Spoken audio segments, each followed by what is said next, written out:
Well, more speculation has been raised on the reasons for NATO's intervention in Libya. And as RT's Laura Emmett reports, the organisation may have been trying to prevent Gaddafi from burying the American buck.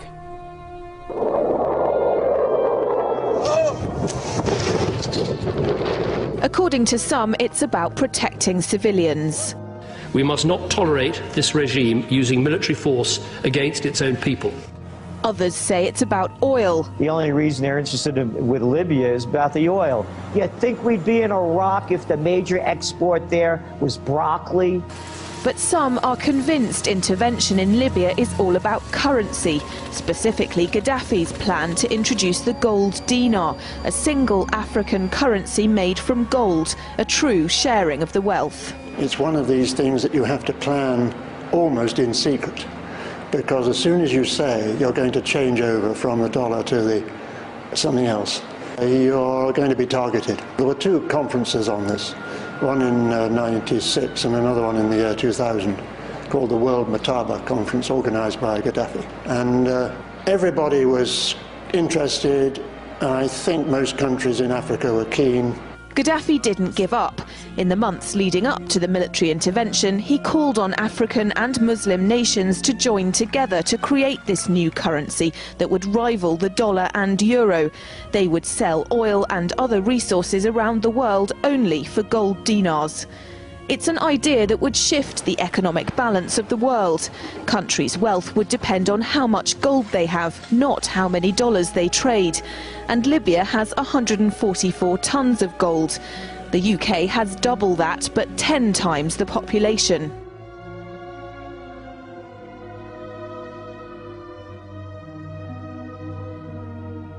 I do have one question. During the crisis or any time that you're aware of, has the Federal Reserve or Treasury participated in any gold swaps arrangements? We don't. The Federal Reserve does not own any gold at all. We have not owned gold since 1934.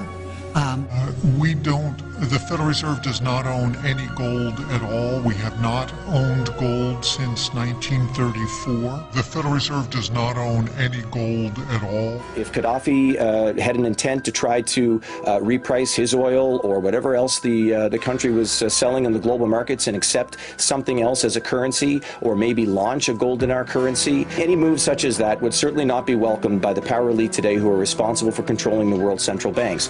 So yes, that would certainly be something that would cause his immediate dismissal and the need for other reasons to be brought forth for removing him from power. It's happened before. In 2000, Saddam Hussein announced Iraqi oil would be traded in euros, not dollars.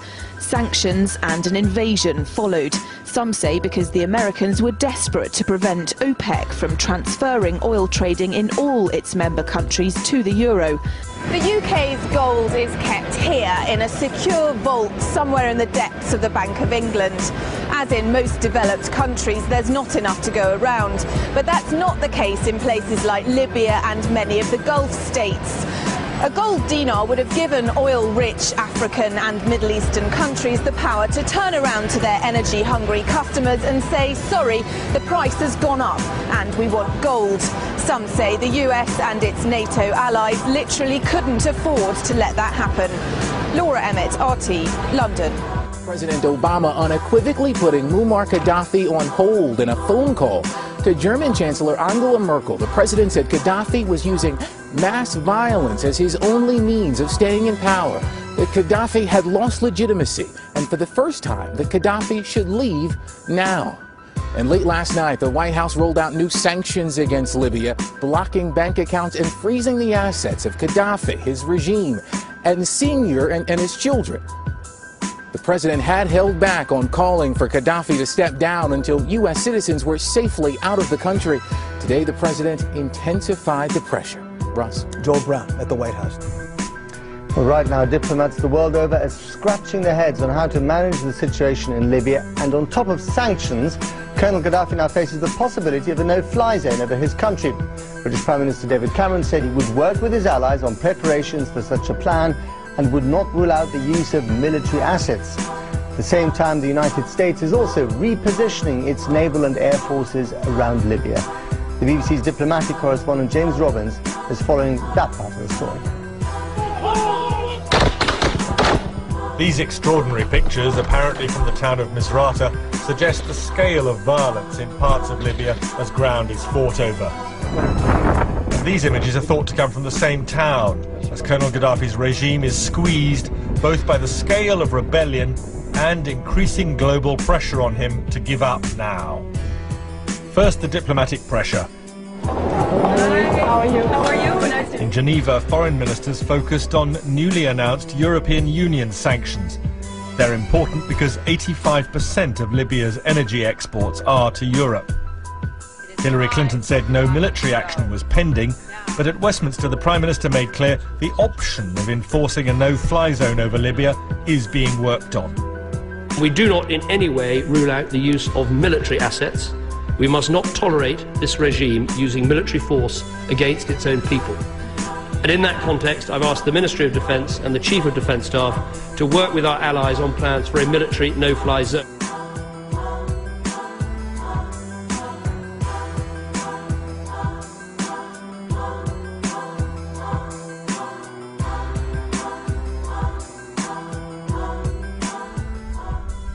Imagine what the world would be like with him in power. The idea is to try to help change the Middle East. Now look, part of the reason we went into Iraq the main reason we went into Iraq at the time was we thought he had weapons of mass destruction. It turns out he didn't, but he had the capacity to make weapons of mass destruction. But I also talked about the human suffering in Iraq, and I also talked the need to advance a freedom agenda. And so my answer to your question is that imagine a world in which Saddam Hussein was there, stirring up even more trouble in a part of the world that had so much resentment and so much hatred that people came and killed 3,000 of our citizens. You know, I've heard this theory about, everything was just fine until we arrived, and then, kind of stir up the hornet's nest theory. It just doesn't hold water as far as I'm concerned. The terrorists attacked us and killed 3,000 of our citizens before we started the freedom agenda in the Middle East. They were... What did Iraq have to do with what? The attack on the World Trade Center. Nothing, except for it's part of, and nobody's ever suggested in this administration that Saddam Hussein ordered the attack. We must not tolerate this regime using military force against its own people. And in that context, I've asked the Ministry of Defence and the Chief of Defence Staff to work with our allies on plans for a military no-fly zone. But reviving an Iraq-style no-fly zone and imposing it over Libya would take time. Huge questions have to be answered first. Under whose authority would it be imposed? The UN has so far ruled out backing military action in this crisis, and NATO is only in the very early stages of considering it. But financial pressure on the Gaddafi regime will build, slowly but steadily. It's now estimated that 80% of Libya's oil fields are in rebel hands. Over time, Colonel Gaddafi will run out of cash. It's fundamentally important. There really is nothing else in the economy apart from oil, which is why I think that the international oil companies will be invited back by the next regime when it takes over. The greatest pressure on Colonel Gaddafi is internal, from his own people. He's lost large parts of his country to the rebellion, with the east of the country fully in opposition hands. Libya's second city, Benghazi, was the first to fall. There's been fierce fighting at Misrata, particularly to control the airbase. There are towns outside Tripoli which remain in the hands of Gaddafi loyalists, including Sirte, Colonel Gaddafi's birthplace. But the focus is still on the capital itself. Tripoli is home to around 1.7 million people out of a total population of 6.4 million. And it's still the command centre for up to an estimated 10,000 armed forces thought to be loyal to Gaddafi. Libya's Colonel Muammar Gaddafi has warned that his people will fight back if world powers try to enforce a no-fly zone over the country's skies. Gaddafi told Turkey's TRT channel that the West only wanted to take action so it could seize control of Libyan oil. He also claimed that if he stepped down, it would leave a power vacuum to be filled by Al-Qaeda. We are the ones preventing Al-Qaeda from taking control, he said. They would drag the whole region into chaos.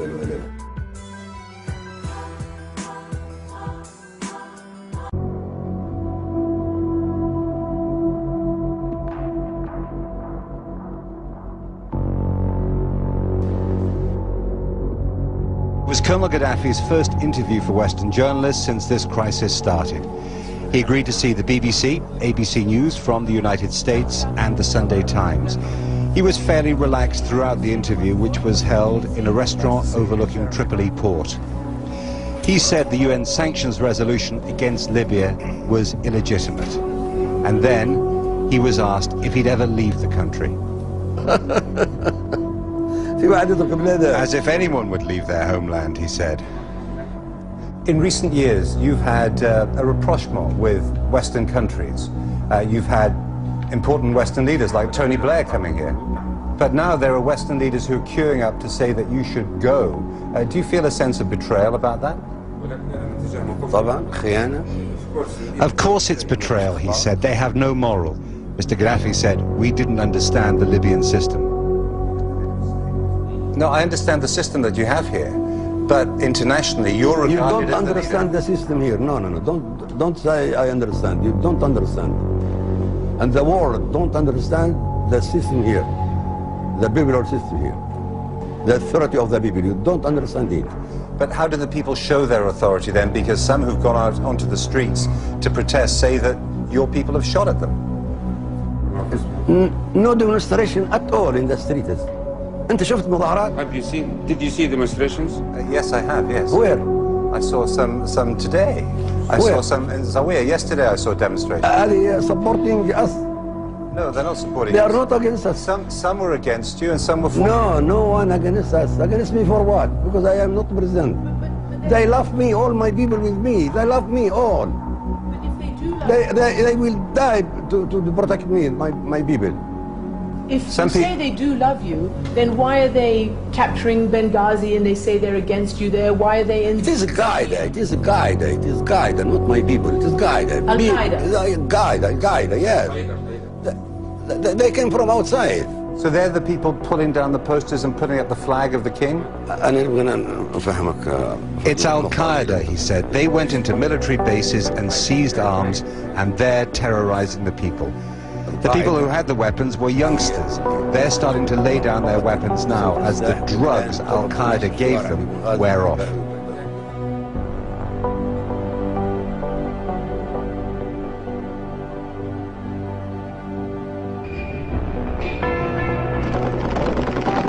Even bin Laden's displays of strength for the Western media were faked. The fighters in this video had been hired for the day and told to bring their own weapons. For beyond his own small group, bin Laden had no formal organization until the Americans invented one for him. The picture Al-Fadl drew for the Americans of bin Laden was of an all-powerful figure at the head of a large terrorist network that had an organized hierarchy of control. He also said that bin Laden had given this network a name, Al-Qaeda. It was a dramatic and powerful picture of bin Laden, but it bore little relationship to the truth. The reality was that bin Laden and Ayman Zawahiri had become the focus of a loose association of disillusioned Islamist militants who were attracted by the new strategy. There is also no evidence that bin Laden used the term Al-Qaeda to refer to the name of a group until after September the 11th, when he realized that this was the term the Americans had given him. Anti-Gaddafi rebels freed a prison in Tripoli. Today, CNN has learned that among those liberated, inmates are hundreds of men who are believed to be supporters of Al-Qaeda. They're now on the loose. The man who uncovered this story is CNN terrorism analyst Paul Cruikshank. He has been to that prison in the past, joins us live from London. Paul, give us details on just who is now free in Libya. Well, what we're hearing, Drew, is that up to 600 prisoners from this prison are believed to be pro-Al-Qaeda militants, people who were imprisoned there by Gaddafi, who've been there for several years, people who were imprisoned at the height of the Iraqi insurgency. Many of these individuals, we understand, actually tried to go to Iraq. Some of them came back from Iraq after fighting against American troops there. So there are rather large concerns at the moment about who these individuals are and what they may do in the future.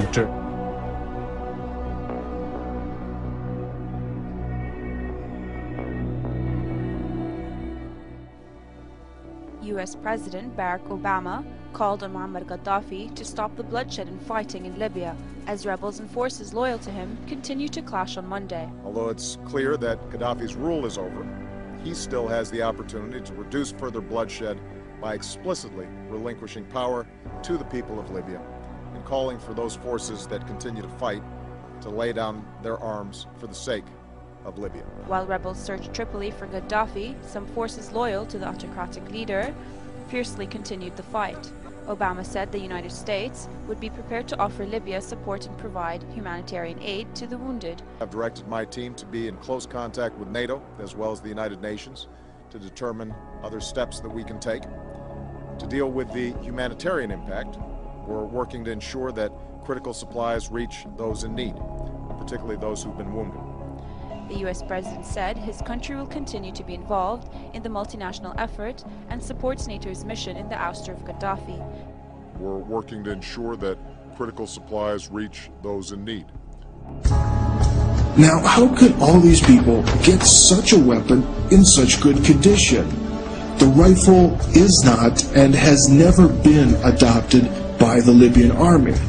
Usually Libyan soldiers run around with old Kalashnikovs, like this one.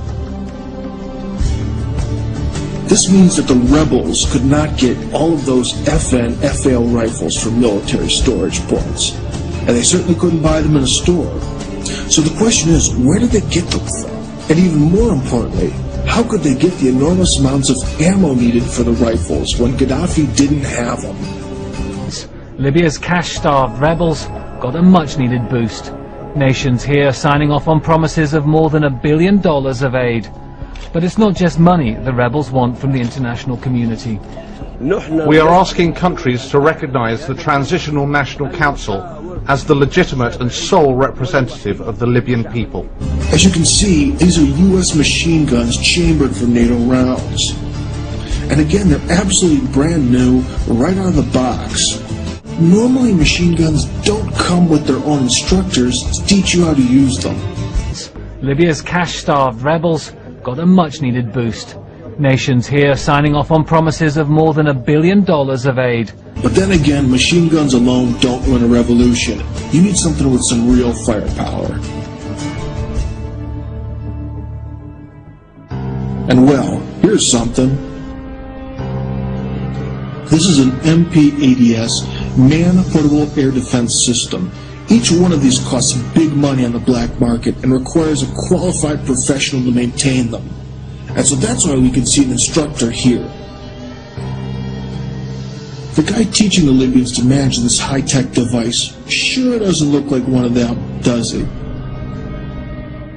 And here we can see a joker running around with a U.S. Army pistol and a NATO Kevlar combat helmet. Now, how could he get all this? From Gaddafi's military storage? Come on. Okay, this crate is American and brand new. I think you can realize that by now. Well, we can see a lot of brand new NATO weapons. Foreign instructors, American ammo, new uniforms and equipment, and a suspiciously large amount of non-Libyan mugs. Do you know what this looks like? You're absolutely right. It definitely looks like a well-organized coup from abroad.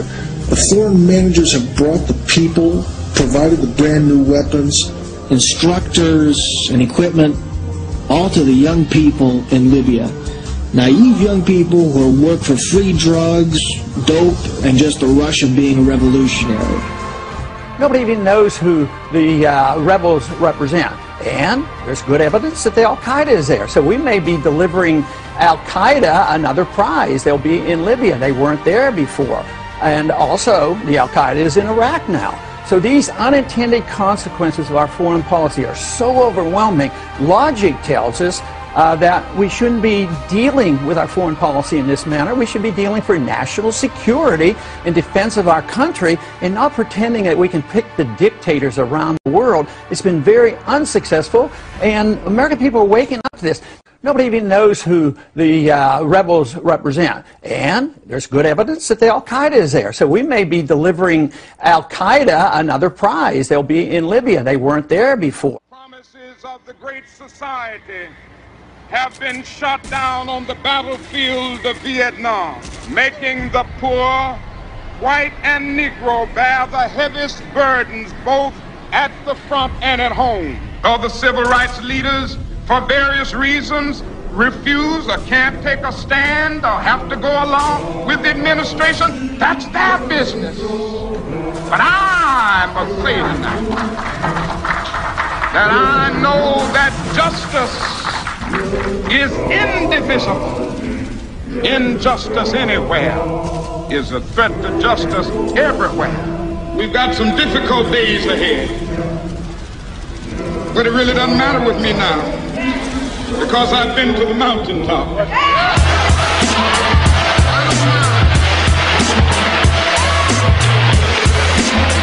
Like anybody, I would like to live a long life. Longevity has its place. But I'm not concerned about that now. I just want to do God's will. And He's allowed me to go up to the mountain. And I've looked over. And I've seen the promised land. I may not get there with you, but I want you to know tonight that we as a people will get to the promised land.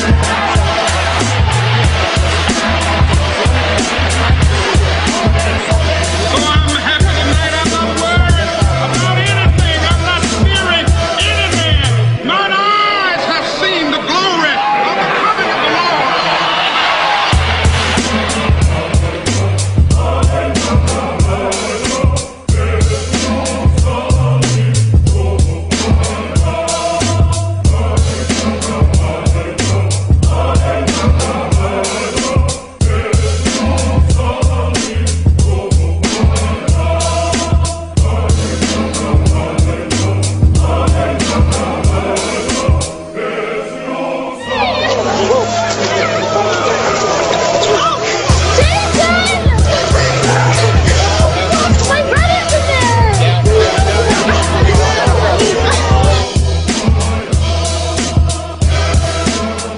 I want to say to Al Jazeera, wake up, because you are in dreaming. No one can kill Muammar Gaddafi. All Libyan would Muammar Gaddafi.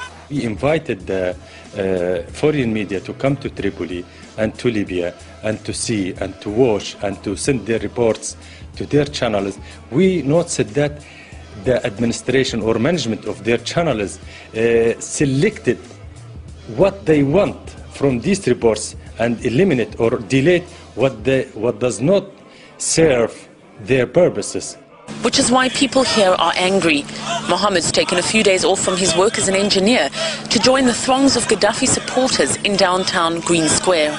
They're hiding this. They're hiding this. What's going on now? Okay, all the people are here. Just, of course, yes, just to be supportive for our leader Muammar Gaddafi. Okay, and they want to hide this. But, say analysts, it's not just what's being hidden. It's also what's actually being said. What we're getting is a pro-U.S., pro-Pentagon, one-sided picture of a situation which fills the media with the idea that there's freedom fighters involved in Libya and that there's a government regime that's been an atrocious terrorist government for since 1970, roughly. This is nonsense. Here, the Jazeera, you say I'm not in Tripoli. Maybe I'm in Afghanistan. Maybe I'm in Iraq. The war is clearly not in Tripoli. And just as clearly, Western media has been a little too quick to write off Gaddafi. Holislia, RT, Tripoli.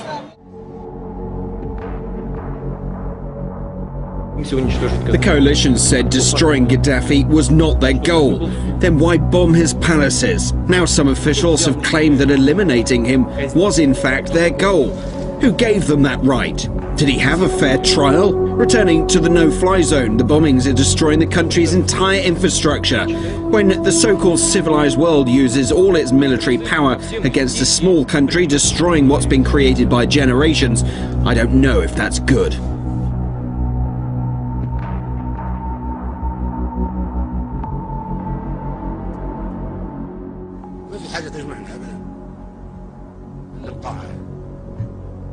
تجي قوة أجنبية تحتل دولة عربية وتشنق رئيسها وإحنا نتفرج عليهم ونضحك. وليش ما نحقوا في شنق صدام حسين؟ كيف يصير حرب يشنق؟ لا تتكلموا عن سياسة صدام حسين والخلاف معاه سياسي، ممكن كنا مختلفين سياسيين مختلفين حتى مع بعضنا نحن الآن. قيادة عربية بالكامل تقتل تشنق في المشانق ونحن نتفرج، لماذا؟ ممكن الدور جاي عليكم كلكم. نعم. ليش أمريكا قاتلت مع صدام حسين ضد الخميني؟ كان صديقها. تشيني كان صديق لصدام حسين. رامي السلي كان وزير الدفاع الأمريكي لما كان يدمروا في العراق، صديق حميم لصدام حسين. واخيرا باعوه شنقوه. حتى انتم اصدقاء امريكا، نحن اصدقاء امريكا، بلاش نقول انتم، نحن اصدقاء امريكا كلنا. قد توافق امريكا على شنقنا في يوم ما.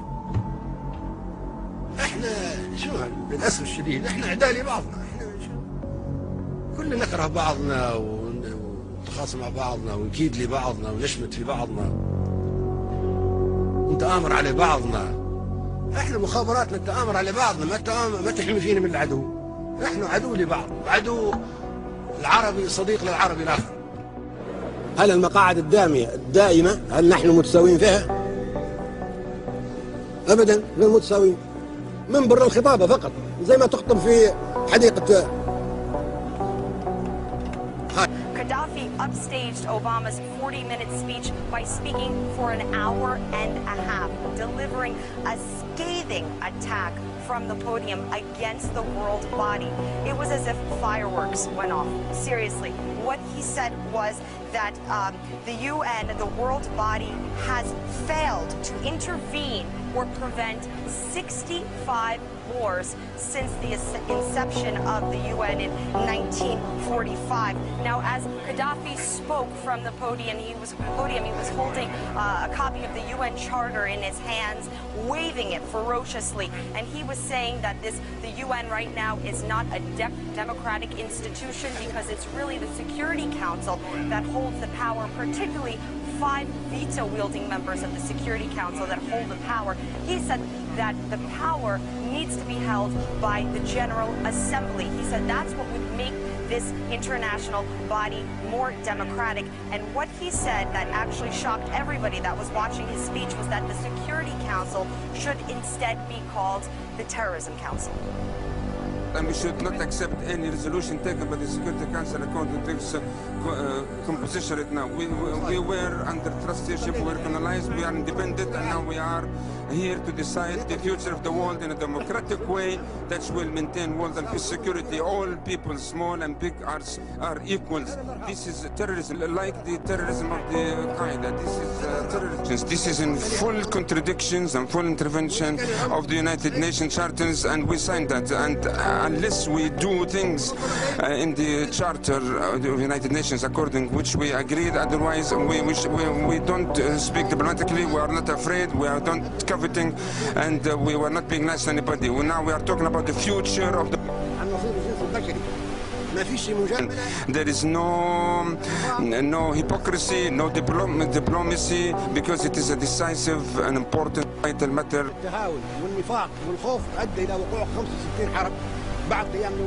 Of understanding and hypocrisy created to 65 wars after the establishment of the United Nations. For 41 years in charge and in control, apart from a few royals, Muammar Gaddafi held power longer than anyone else, anywhere else. Even in the last few days, his country facing attacks from an international alliance, he was full of bravado, full of contempt for those who sought to end what he saw as a glorious rule to be hailed forever. If Tripoli was to burn, like Baghdad did, why would you allow for this to happen? How can you let Tripoli, which was beautiful and safe, how can you allow for it to be a place of destruction and be set alight? This should not happen. This must not happen. And joining us to talk more about the CIA's possible role in Libya from Washington, former CIA counterterrorism analyst Michael Scheuer. Michael, thanks for being with us this morning. You're welcome. So there are reports out, again, that the CIA is on the ground in Libya, contacting and vetting the rebels. Is this setting the stage to arm them? I don't think there's any other possible reason for it. And the president clearly has sent the agency in to find out who he is supporting and to see what kind of material, human material, we would have to work with if we decided to, if the president decided to arm and train these people over the longer term. Yeah, and you're concerned about this prospect. You think it could become another Taliban situation for the U.S. What, in your mind, is the worst case scenario here? Well, Libya has been very strong in sending young men or having its young men go overseas to fight in Islamic insurgencies in the Balkans, in Chechnya, Afghanistan, especially Iraq, when the height of the fighting was there. Those that don't get killed, of course, go home. And I think the core of the resistance, whatever little military ability they have, is probably made up by people elsewhere we would call mujahideen.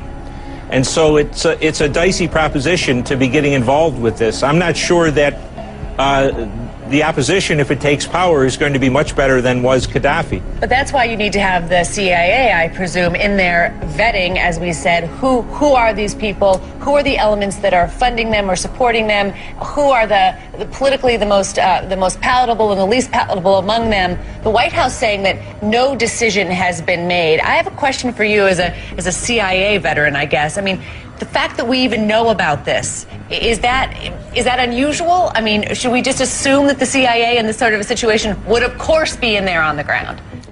What's the alternative if we don't arm the rebels and they're clearly outmanned and outgunned by Gaddafi's forces?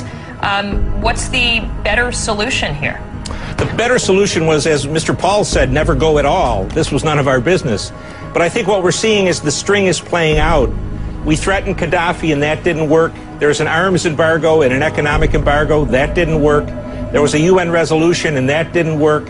Aerial bombing has continued and has impact, but it hasn't defeated him. Now we're at the stage where we're going to try to apparently try to train and arm the resistance. That takes a long time. I don't know if we have that time against Gaddafi. What we're seeing is the president putting himself into a corner where his only option is ground troops. But that's something that is not, that's something that no one says that they want to do in this administration. I mean, they simply don't want to do that. They want Well, they don't. Well, the choice may come down to admitting that it was a mistake and being defeated in the sense that Gaddafi survives, or putting ground troops in. Nations are a lot like people. They don't like admitting to mistakes. And maybe they don't want to put them in, but when it comes down to looking defeat in the face, I wonder. In the Muslim world, this is Americans killing Muslims again, and it looks like it's for oil. He said, I just got this down from upstairs, meaning the Secretary of Defense's office today, and he said, this is a memo that describes how we're going to take out 7 countries in 5 years, starting with Iraq and then Syria, Lebanon, Libya, Somalia, Sudan, and finishing off Iran. You must remember, dear people of America, that whenever government wants you to think and act in a certain way that would bring justification to an action that they are already planning to make, they must make the person that they hate a boogeyman. يعني يجاوبون على السؤال اللي حاير، لماذا العراق؟ شو سبب له؟ بن لادن عراقي، ما هو عراقي، اللي يضربوا نيويورك عراقيين، ما هم عراقيين. اللي يضربوا البنتاغون عراقيين، ما هم عراقيين. في أسلحة دمار شامل عند العراق ما عندنا. Saddam has perfected the game of cheat and retreat and is very skilled in the art of denial and deception. This is a regime that has already used poison gas to murder thousands of its own citizens on Saddam Hussein's orders. This is a man who has attacked his neighbors twice, who represses his own people. He used chemical weapons both against the Kurds and against the Iranians during the 1980s. Who is continuing to develop weapons of mass destruction. He's launched ballistic missiles against 4 of his neighbors over the years. Who's tried to assassinate a former American president. This is a man of great evil. يد عربية بالكامل تقتل تشنق في المشانق عند فرج لماذا؟ فممكن الدور جاي عليكم كلكم. نعم. ليش امريكا قاتلت مع صدام حسين ضد الخميني؟ كان صديقها. تشيني كان صديق لصدام حسين. رامي السلي كان وزير الدفاع الامريكا لما كان يدمروا في العراق، صديق حميم لصدام حسين. واخيرا باعوه وشنقوه. حتى انتم اصدقاء امريكا، نحن اصدقاء امريكا، بلاش اقول انتم، نحن اصدقاء امريكا كلنا. قد توافق امريكا على شنقنا في يوم. Saddam Hussein is a homicidal dictator who is addicted to weapons of mass destruction. Intelligence sources indicate that Saddam Hussein has ordered that scientists who cooperate with UN inspectors in disarming Iraq will be killed, along with their families. The charter states that we, in the preamble, I mean, that we are, that we shall not resort to the military force unless it is a common interest. 65 wars broke out after the establishment of the United Nations and after the establishment of the Security Councils, and after this establishment, 65, and the victims are millions more than the victims of the Second World War. Are these wars and the aggressions and the force that was used, the power in the 65 was in the interest of the common interest of all of us? No, it was in the interest of one country or 3 countries or 4 countries or 1 country. What the CIA does is go into a country and move among the people that are dissatisfied to stimulate a revolt against a leader that they don't like because they want regime change. It will become anti-Western again if the West's hand is seen to be meddling. And there are already indications of that. Look at the British having sent an SAS team and MI6 agents into Libya. David Cameron has been accused by some people within the government of trying to orchestrate regime change across the Arab world. Is this something that you agree with? Of course. With France? Of course. It's very obvious.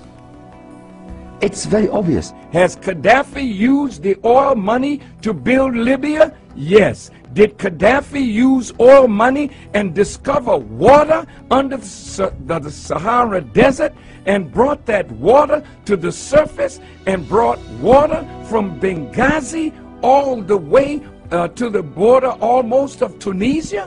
Did he impose farming in the desert so that they could feed their own people? Yes. Are there billions of dollars that he's spending building homes, building apartments for his people?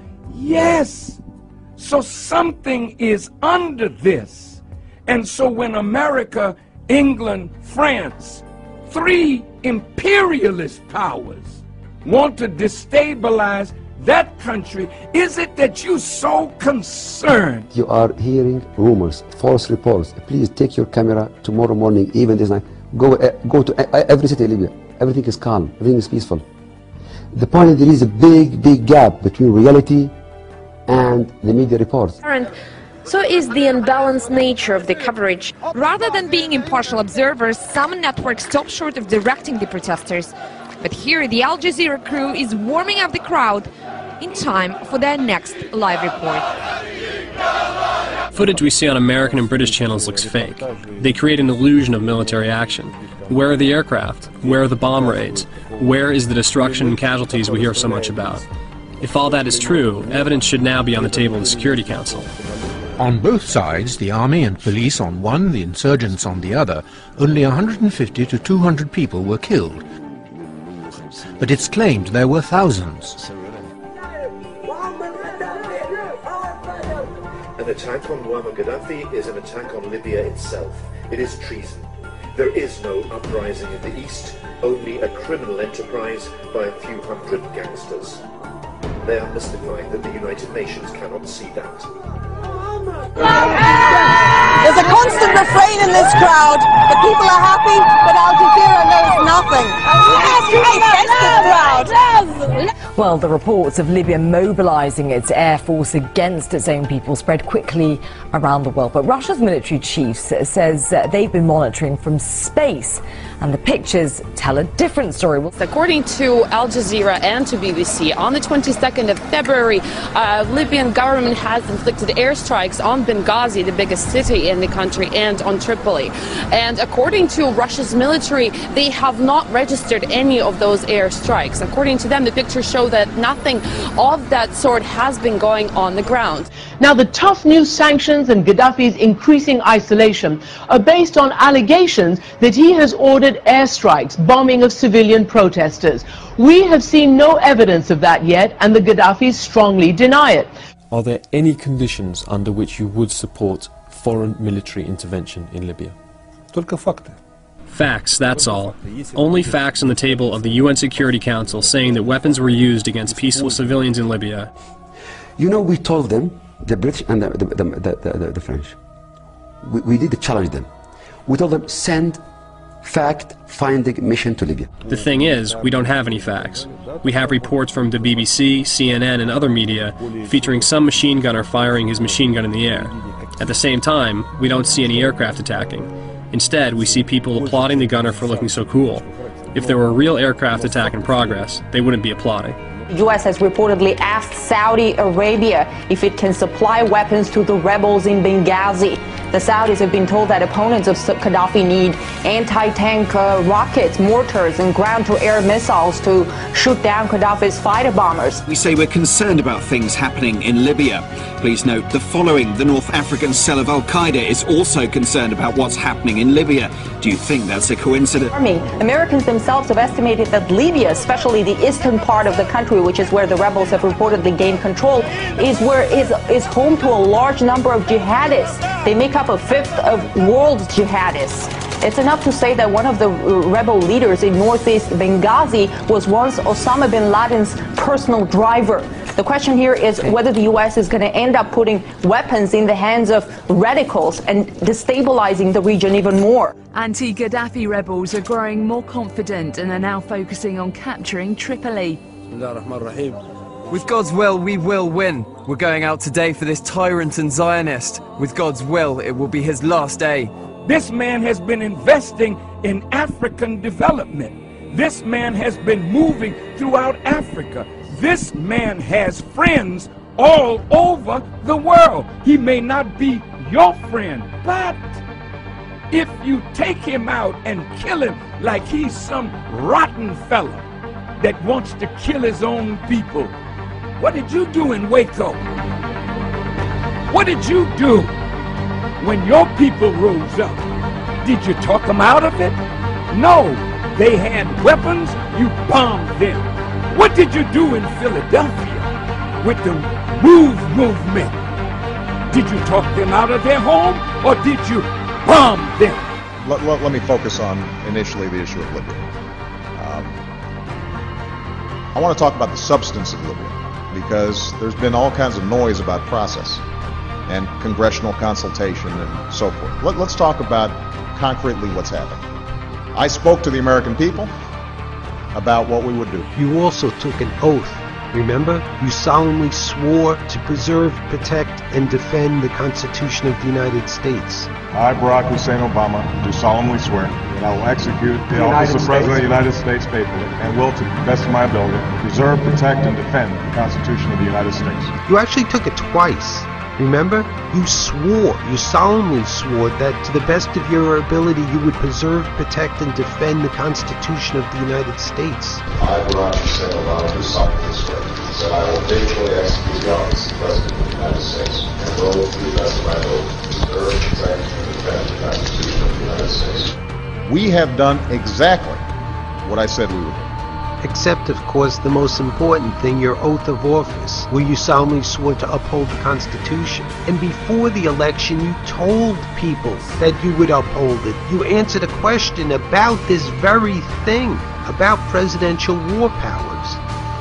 So, a lot of this fuss is politics. fuss. It's our Constitution. We were warned of exactly this abuse of power by the father of the Constitution. Madison wrote how the U.S. Constitution was deliberately designed to prevent a president from doing what Obama has done. In no part of the Constitution is more wisdom to be found than in the clause that confides the question of war or peace to the legislature and not to the executive department. Our Constitution was clearly written to prevent Obama from doing what he explicitly promised us he wouldn't do if we trusted him with the responsibility to preserve, protect, and defend the Constitution. And this suddenly becomes the cause célèbre for some folks in Congress? Come on. This guy should be impeached. There's no legitimacy to allow a president to continue after he's done such a thing with the most important issue, the issue of war. And this suddenly becomes the cause célèbre for some folks in Congress? Come on. He should be impeached. If there was any justice in this country, he swore an oath to the Constitution and he violated that oath.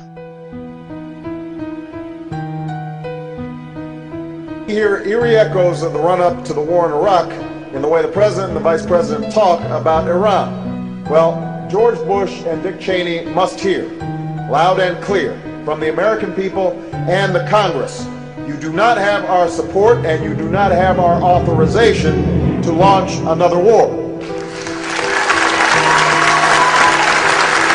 But I want to ask you about something you've been involved with. You said that if the President of the United States had launched an attack on Iran without congressional approval, that would have been an impeachable offense. Do you want to review that comment you made? Well, how do you stand on that now? Yes, I do. I want to stand by that comment I made. The reason I made the comment was as a warning.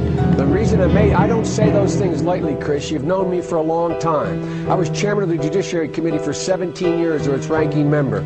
I teach separation of powers in constitutional law. This is something I know. So I got together and brought a group of constitutional scholars together to write a piece that I'm going to deliver to the whole United States Senate, pointing out the president has no constitutional authority to take this nation to war against a country of 70 million people unless we're attacked or unless there is proof that we are about to be attacked. And if he does, I would move to impeach him. The House obviously has to do that, but I would lead an effort to impeach him. The reason for my doing that, I don't say it lightly. I don't say it lightly.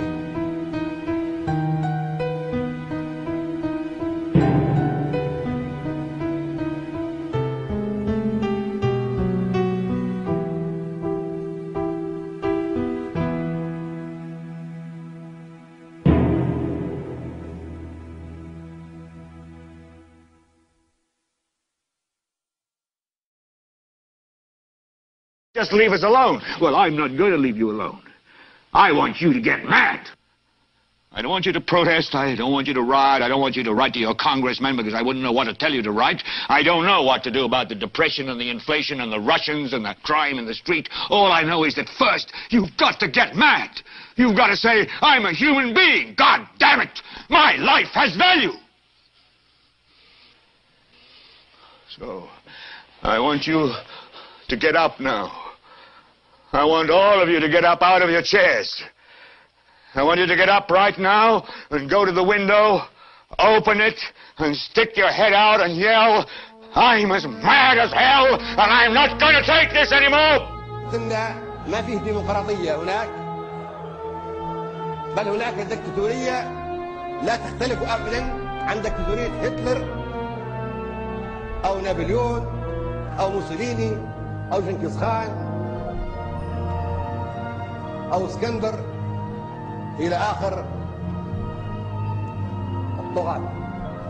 انتخابات أمريكية طلع مواطن أسود أصله من كينيا أفريقي ومسلم وكان يدرس في مدرسة إسلامية في إندونيسيا اسمه أوباما، والناس كلهم صفقوا لهذه الشخصية في الوطن العربي وفي العالم الإسلامي وفي أفريقيا، واستبشروا بخير وصفقوا له وصلوا من أجله ودعوا له بالنجاح، وربما يكونوا قد دخلوا حتى في حملات التبرع الشرعية لتمكينه من الفوز في رئاسة أمريكا. لكن فوجئنا بأن أخانا وشقيقنا الأفريقي الكيني الأمريكي الجنسية يطلع بتصريحات صدمت كل مؤيديه في العالم العربي وفي افريقيا وفي العالم الاسلامي. نحن نتمنى وربما تكون هكذا ان هي مجرد زي ما يقولوا في مصر كوزيون انتخابي. هذه مناسبة انتخابية، ان كذبة انتخابية باش تعرفوا مهزلة الانتخابات، ان الواحد يكذب على الناس لكي يعطوه اصواتها، وبعد ياتي التطبيق وينجح يقولون له هو انت وعدت بكذا بكذا، يقول لا هذه دعايه انتخابيه. شوفوا مهزلة، هذه الديمقراطيه. لا هذه دعايه انتخابيه، لكنها قد لكنها مضمون نضحك عليكم يدخل اصواتكم. ان شاء الله هي تكون هكذا مجرد دعايه انتخابيه. لكن كونك هو يقول ان القدس ساعملها عاصمه الى الابد للاسرائيليين، هذا يدل على انه هو ان اخانا اوباما يدخل السياسه الدوليه وهو مطلع على ملف الصراع في الشرق الاوسط.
shine on, making our faces many colors. Everyone is moving like waves make an ocean on and on.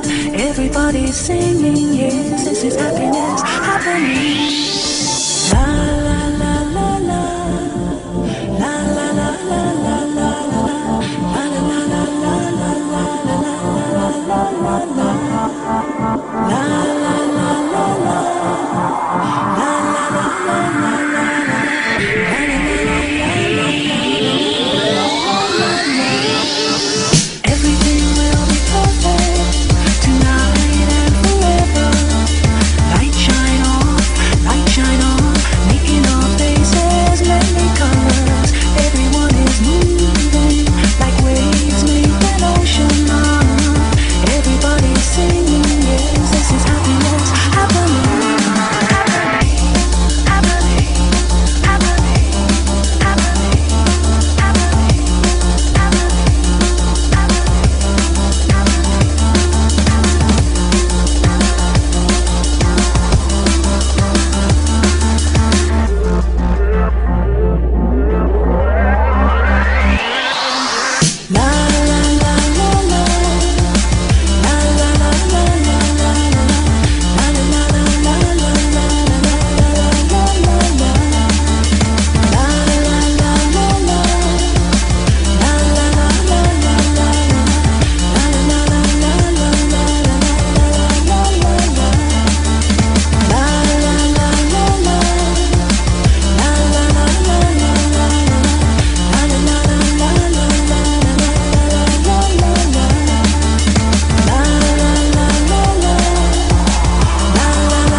Everything will be perfect, will be perfect, will be perfect, will be perfect.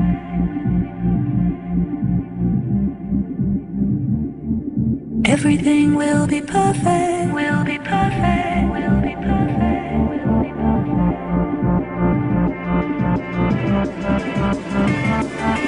Everything will be perfect tonight and forever. Light shine on, making our faces many colors. Everyone is moving like waves make an ocean on and on. Everybody's singing, yes, this is happening.